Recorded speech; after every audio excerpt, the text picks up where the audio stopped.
Certifications are here to prove your skills. But why do so many of us feel they only propose trick questions? In today's Threat Talks A Deep Dive, we dive deep in how to pass any certification. Let's get on to it. Welcome to Threat Talks. Let's delve deep into the dynamic world of cybersecurity. So my guest of today is Nicholai Piagentini. He's our technical enablement engineer, and he used to work at Palo Alto Networks and set up the whole training department. So welcome. Thank you, Rob. Really happy to be here. Okay, so my name is Maas, field CTO. Add on to it. If someone has a certification coming up, what would be the best advice you would give them to smoothly pass it? Yeah, that's a great question. And I think, for me, the best advice is be prepared to fail. All right. We had spoken about this together earlier. And it's okay if you fail because then you get a chance to kind of experience it and see maybe where you need to improve. You know what to expect the next time. Absolutely. Also might take some of the nerves out because if you're already satisfied that you might be failing, then okay, those nerves will be gone, I can imagine. Yeah, and it's not the unknown, right? Going to the unknown is always a little harder. There's that uncertainty. And once it becomes a known thing, I think it's easier to approach it. Sounds like very good advice. But before we dive in all the exams, certification, why should people get certified? Because we as technical persons, we are used to it. Mm-hmm. Often it's mandatory by the employee or the vendor, partner status, etc. Why should we get certified? Yeah, again, a great question, right? And I would say for exams that are well written, the reason to get certified is to demonstrate a baseline level of ability, right? To say, I have this skill set, I can perform these job tasks. Mm-hmm. And that way, that becomes a known quantity, right, about yourself.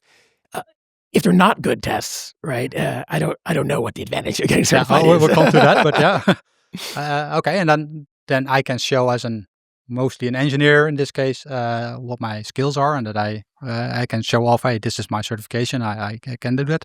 What's in it for the vendor that people get certified?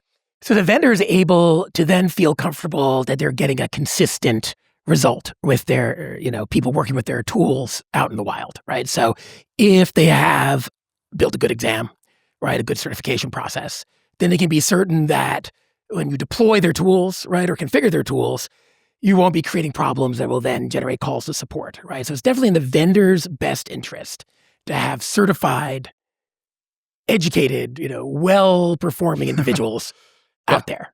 Okay, yeah, that's you mentioned it a couple of times. Well, it's only counted if it's a well-written exam. So absolutely, the question then comes up: what makes a good exam?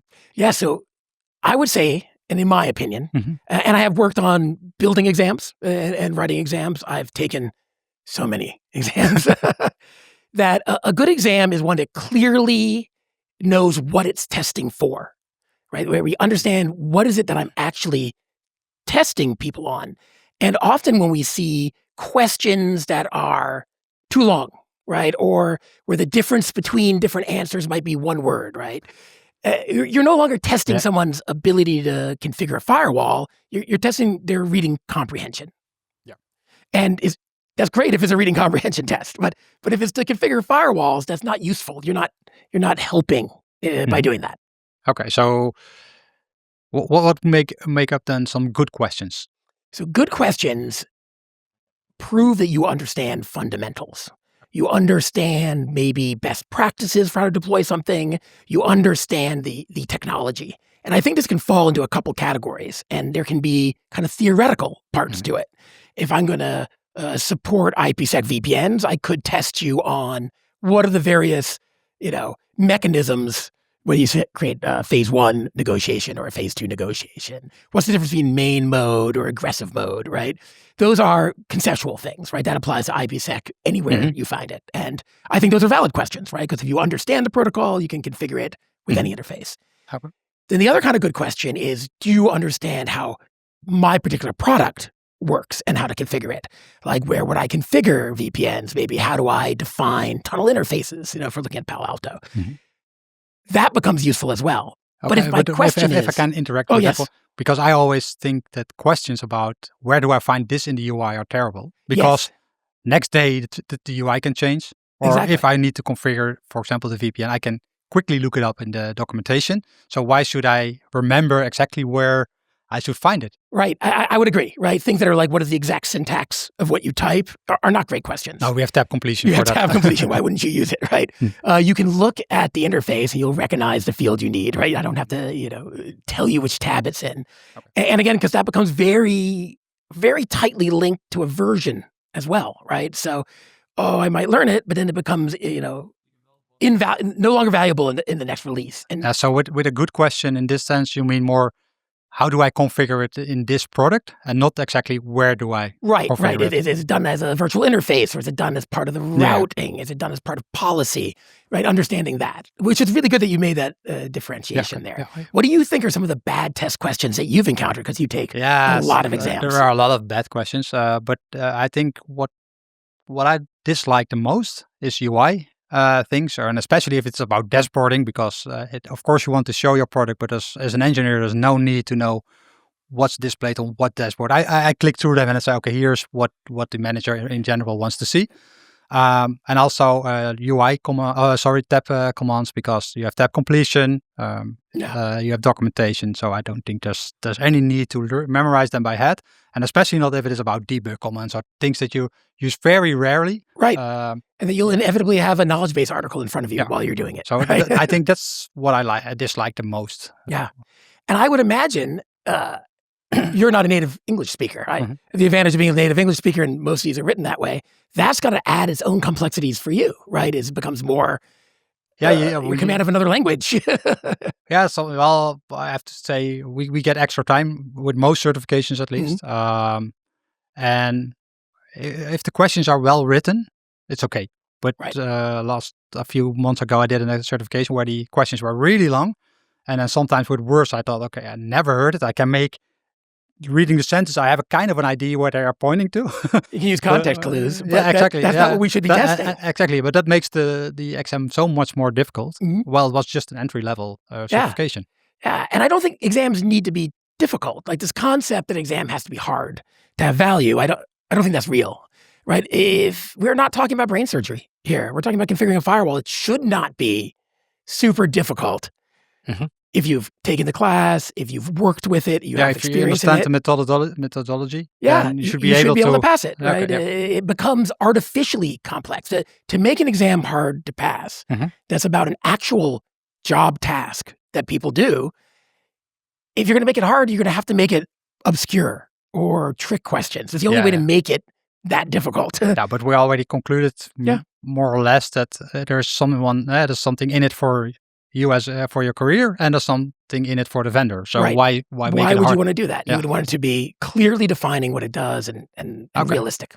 And then also important that we already discussed a lot about what makes a good certification. Who should write the certification? Is it the product manager? Is it the training team? And I would say it should be a specialist with this. And what normally happens is when someone comes in to help with a test is they will go to the subject matter experts on a particular section, and they will ask them for some questions. They almost never get usable questions on that first pass, right? And what it is, they'll get a bunch of questions back, and they'll go over them, and then they'll go back to subject matter experts and kind of tell them what was wrong about their questions and help them build better ones. Okay. And maybe you do want some people from the product team and some people from that, but none of them should just go in with a default question, because you inevitably get maybe one somewhat good question from a person, one question that focuses on a corner case experience they had a year ago that they are going to write the entire question around, and then one thing which is like, which tab has this button on it? Sounds like a valid process. So you have kind of a 4 eyes principle, I would say. So someone writes the question, and then I think the training team, or at least the person responsible for the certification, will validate if it is a good question or not. Okay. And what do you think about, we're mostly discussed now theoretical certifications, but there are also some practical certifications. And in my opinion, I took a couple of Linux Foundation certifications, for example, the Kubernetes ones. They are really, really good in my opinion, because you get a lab, you get some time, but it is really limited in the sense you have this exercise that you need to do. This is the outcome they expect. Here's the documentation. You can just go look through it, look everything up that you need to know, but they said that amount of time you cannot look everything up. So you need to know the basics. You need to know methodology, and then however you do it, doesn't matter. But here's the environment. What do you think about those kinds So of... Rob, I agree with you 100%. If you think about it, if the goal of my exam is to validate that you can perform these job tasks, what better way to validate that than have you perform those job tasks, right? That is exactly in line with what most of the exams claim to be validating, right? Yeah, true. So that, I think, is the absolute best way for those. And certainly there's theoretical aspects to it, right, that you can do, but I really think that... What would then be the reason that not every certification is practical? It's very difficult to create that environment, right? Especially if you need something that requires multiple systems, then you now need this, lab that can be spun up for the exam, and then it's also more difficult to grade specifically, right? Because it's not just run it through, see if the answer key is right. So it becomes a lot more work, right? Okay, and I can also imagine it's harder to validate. Well, not always. Sometimes there's a really black and white outcome, but maybe sometimes it's just a configuration that needs to be tested. Yeah, and how do you test it? You need specific test cases. You're going to run through it. Okay. So we discussed what makes a good exam and also a bit on what makes bad exam questions. Absolutely. But how would you prepare for a certification? If you now need to pass a certain certification next, well, let's say in 2 or 3 months, how would you prepare? Yeah, and in fact, I do have to pass some certifications. I know. 2 or 3 months. No, for me, these are certifications where I already have knowledge around them, for example. So that could be different, right? If in those scenarios, I like sample tests. I like to run through sample tests because it helps me kind of figure out the language that I have to answer in, right? Understand the types of questions. If it's a totally new technology, then really I find reading up stuff, right? Doing that, and then I do the sample test to make sure that I've retained the right stuff from the reading. But how about you? You might have a completely different approach. Yeah, I think it's slightly different. When I know there's a certification that I want to pass, the first thing, well, it's either I read through the blueprint to have an estimate where I stand. Perfect. And then hopefully there is a good blueprint. It can also differ. Yeah. And the next thing I will do is schedule my exam. And that's only to keep the pressure on. Always, I will keep it pushing forward. And I think that's a great point, right? So, you need that forcing function. Yeah, right? and then of course, if I'm not ready when the date nears, then I can push it out. Push it out, indeed. But it gives, at least for me, it helps me to keep the pressure on and make sure that I study every day or every week, depending on how much I need to learn.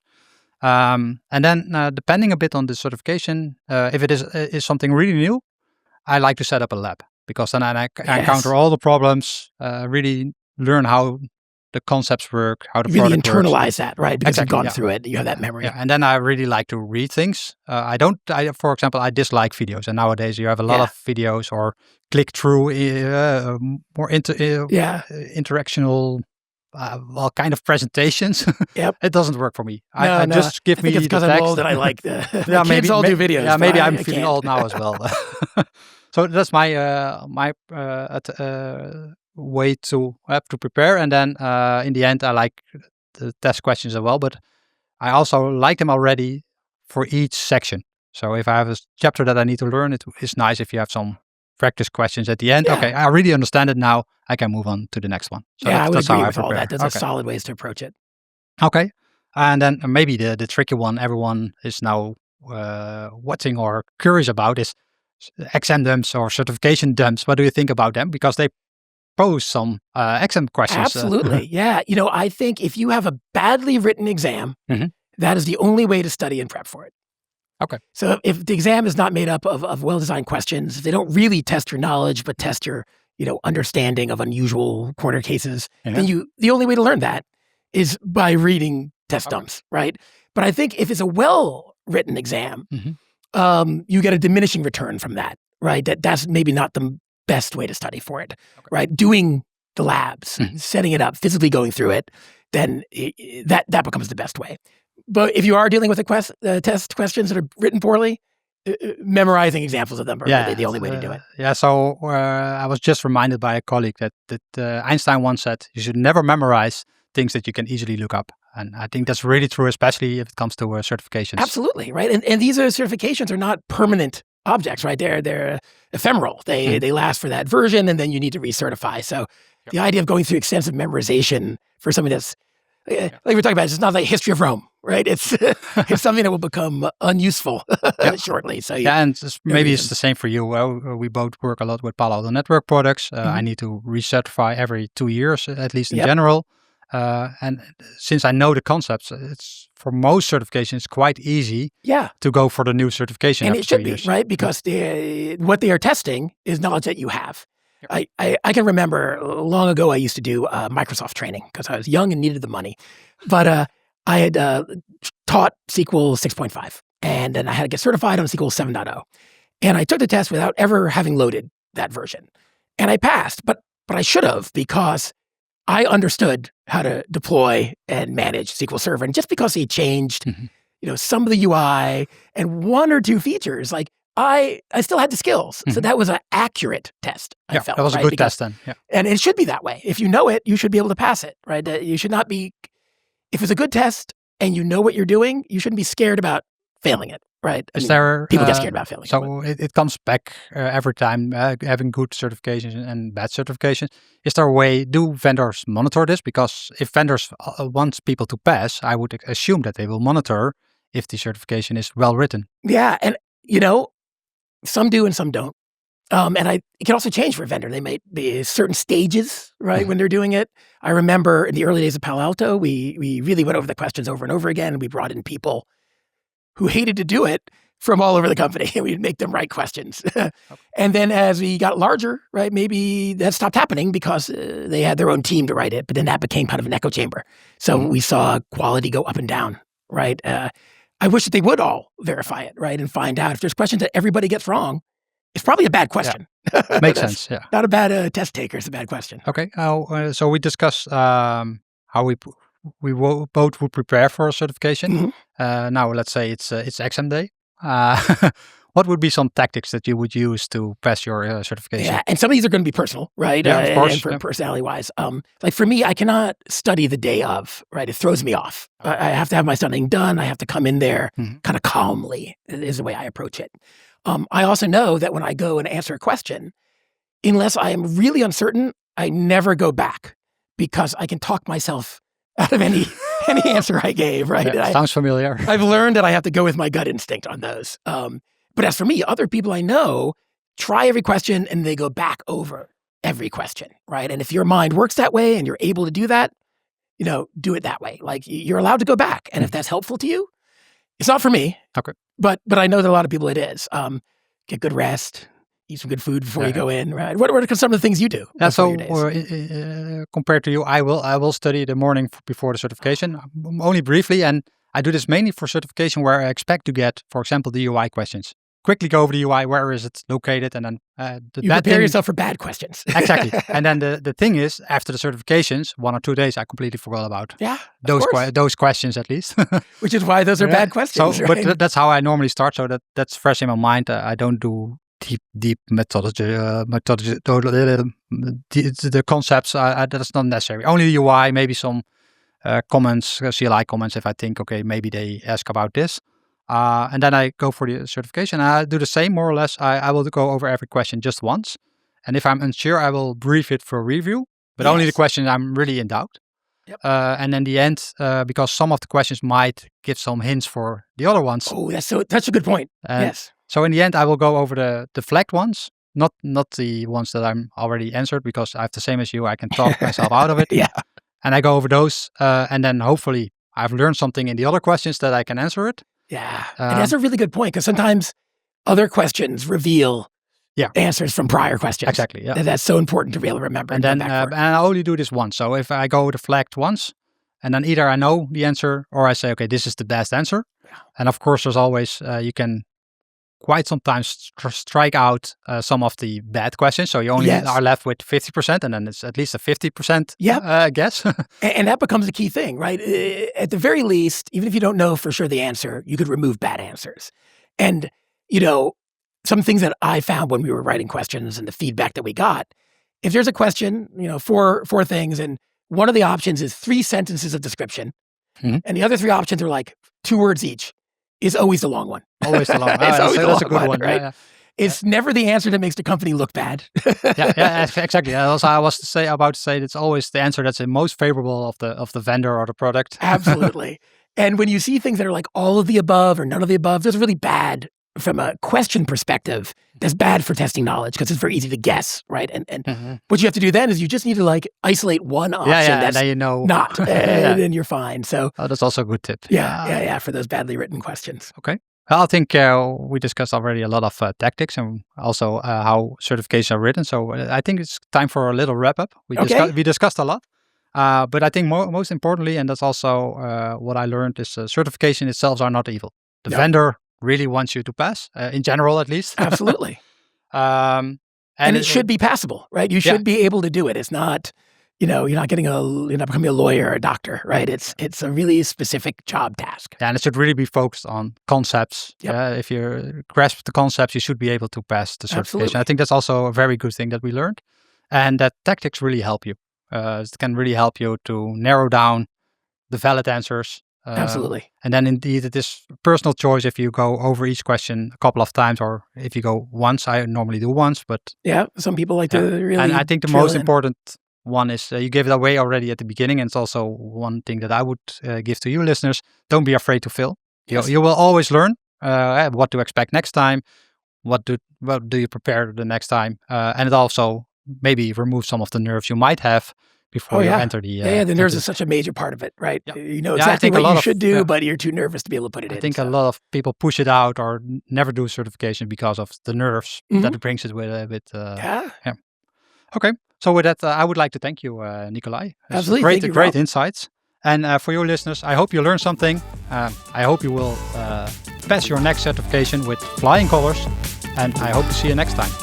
Thank you for listening to Threat Talks, a podcast by Onto It Cybersecurity and AMS-IX. Did you like what you heard? Do you want to learn more? Follow Threat Talks to stay up to date on the topic of cybersecurity.